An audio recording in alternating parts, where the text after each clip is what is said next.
E sobre as expectativas para esse debate, a gente conversa agora com Leonardo Trevisan, professor de Relações Internacionais da ESPM, já na tela aqui comigo. Professor, muito boa tarde, bem-vindo aqui. Praticamente boa noite, são quase 6 da tarde.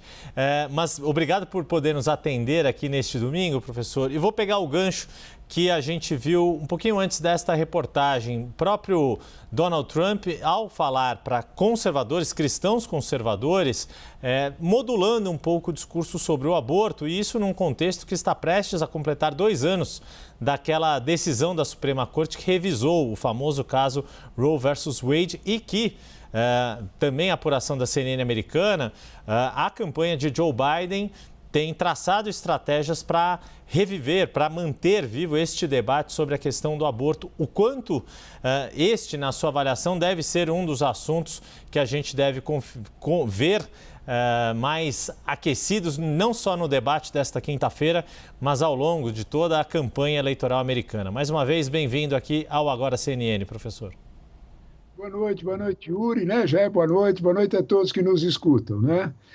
Yuri, você tocou no ponto central, que é o tema que está na primeira, todas as pesquisas apontam esse mesmo tema. 3 temas são muito mais fortes, que é aborto, crime e imigração, mas aborto está na frente. E há uma explicação muito sensível para que aborto esteja na frente e dessa preocupação com os cristãos, o eleitorado feminino. Há uma incógnita, há uma forte pressão.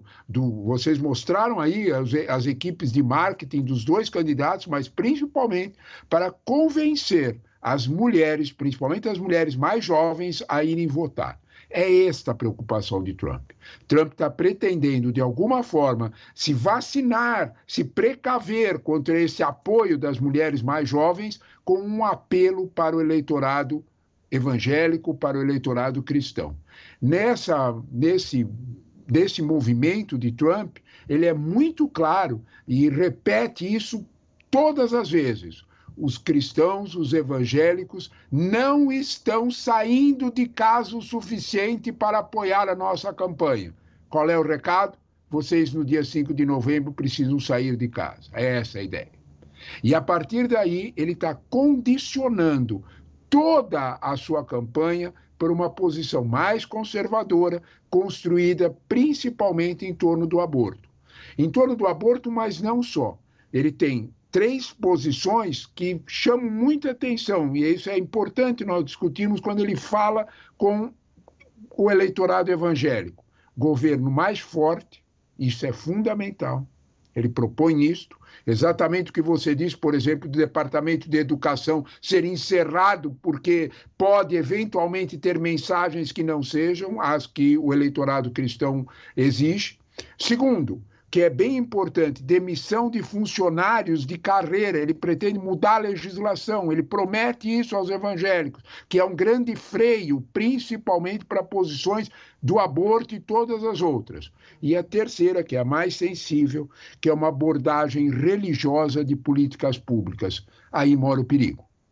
Pois é, e seria uma mudança muito forte, né, num país que tem essa tradição da burocracia no sentido clássico da palavra, no sentido weberiano da palavra, né, de sustentar as políticas públicas independentemente do governo de momento. Professor, o senhor mencionou outras 2 questões, segurança e imigração, e acho que é importante a gente contemplá-las, mas eu vou inverter um pouco a ordem e deixar a segurança para depois, mas especificamente sobre imigração, porque isso aí é o lado oposto, está levando o Joe Biden a modular o discurso em relação às políticas que adota para a entrada de imigrantes estrangeiros no país. Como é que o senhor tem visto este debate acontecendo entre Biden e Trump e como isso deve se refletir no debate de quinta-feira organizado pela CNN? O debate de quinta-feira vai aparecer principalmente o tema imigração a partir de surpresas, Yuri, que as novas pesquisas estão revelando, a começar, inclusive, pesquisas numéricas sobre o eleitorado americano. Nós vamos ter nesta eleição uma surpresa. O eleitorado latino, de origem latina, já é maior que o eleitorado negro nos Estados Unidos. Os números são complexos e variados. em termos em termos numéricos, 14,7% do eleitorado será latino e 14% redondo será um eleitorado negro. E 6,3% será um eleitorado de origem asiática. Se você somar os três, dá exato 34%. A imigração toca exatamente nesse ponto. Só 2/3 dos americanos são americanos brancos no sentido tradicional da divisão. Quando nós olhamos para esse quadro, nós precisamos entender que o eleitorado latino terá um poder decisório muito forte. E, Yuri, o mais surpreendente das novas pesquisas, a pesquisa da NBC, a pesquisa de várias outras pesquisas, citam o mesmo ponto. O eleitor latino que já está nos Estados Unidos, mesmo ilegal, pretende votar Trump. Isto é absolutamente inédito, porque ele se vê como uma distinção muito forte em relação a quem está na fronteira. Quem está na fronteira ameaça a sua reputação. E Trump está trabalhando muito esse dado, principalmente nas redes sociais. Colou a ideia de que quem gera empregos para o imigrante que é legal é Trump e não Biden. Olha que coisa curiosa. E, de alguma forma, quando nós olhamos para isso, a oportunidade do debate de quinta-feira será essencial para Biden esvaziar essa temática. Essa cobrança vai aparecer. É neste sentido que nós temos que entender a decisão de Biden desta semana de dar a 500 mil imigrantes o direito de pedir o direito de residência. Uhum. São imigrantes que são casados, são cônjuges americanos, ou são imigrantes que estão há mais de 10 anos nos Estados Unidos com este pedido. Leia-se, entraram nos Estados Unidos crianças.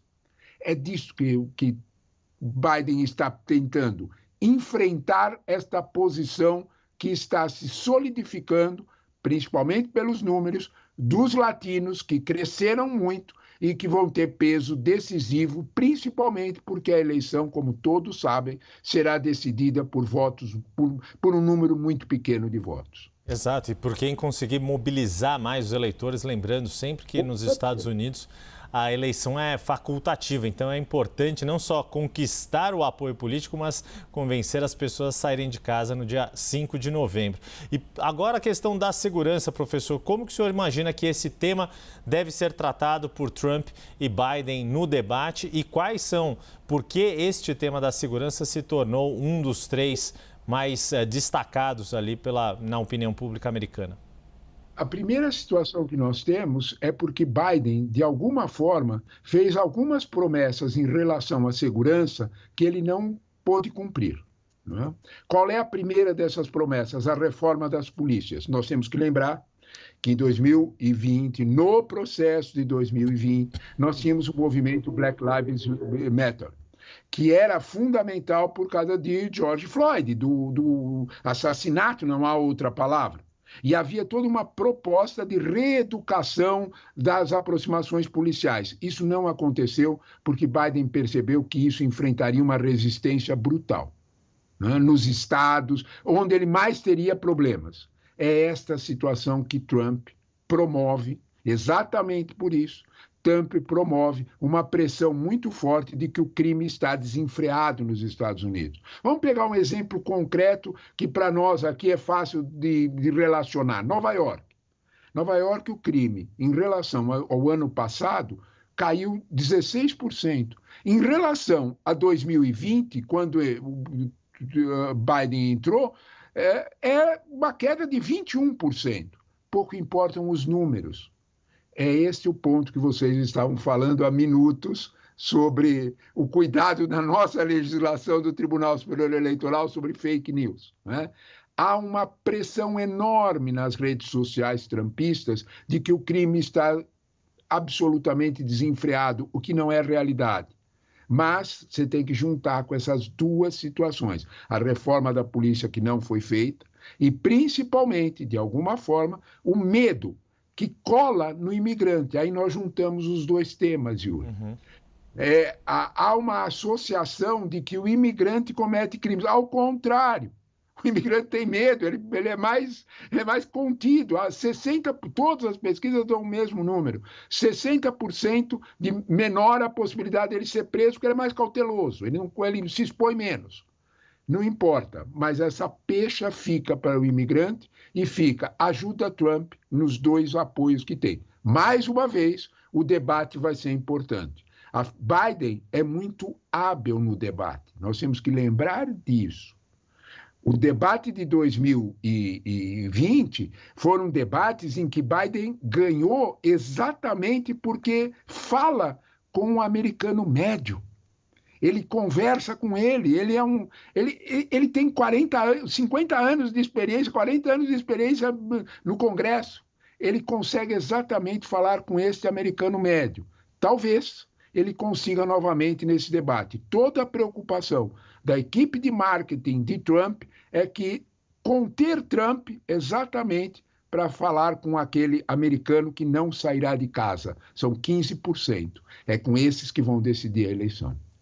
A gente conversou aqui com o professor Leonardo Trevisan, de Relações Internacionais da ESPM, e que nos deu um cenário bastante amplo e muito bem fundamentado do que a gente pode esperar para este debate de quinta-feira. Professor, muito obrigado pela disponibilidade, sempre um prazer conversar com o senhor. Uma boa semana e certamente vamos falar bastante ainda sobre toda a repercussão e os preparativos, ou melhor, os preparativos e a repercussão deste debate para fazer na ordem cronológica.